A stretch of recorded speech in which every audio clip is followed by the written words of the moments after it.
for something else, I was reading some like feminist texts from the early 60s, right? And a really common thing that happened in the early 60s is women would go to their doctor and they'd say, "Doctor, there's something really wrong with my nerves." People talked about in terms of nerves then, we don't do that anymore.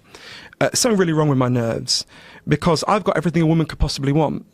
I've got a husband who doesn't beat me, I've got a car, I've got a washing machine, I've got 2 kids, but I feel like shit, right? And the doctor would go, "You're right," and give a Valium.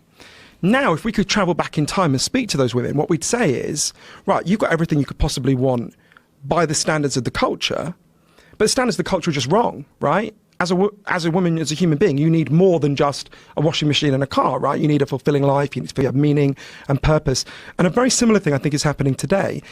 So for example, when I speak to people who say, "I've got everything I could want, but I feel like shit," so tell me about your life.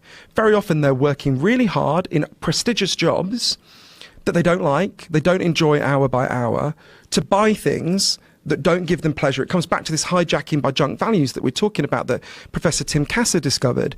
So what you've got is, because we've been told a totally misleading story about what makes us satisfied and happy as human beings, I think this comes up again and again in the interviews you do, because we've been taught in different ways, because we've been told a misleading story about that, we live our lives according to the wrong script. We feel like shit, and rather than question the script, we think there must be something wrong with us biologically. Now, there are biological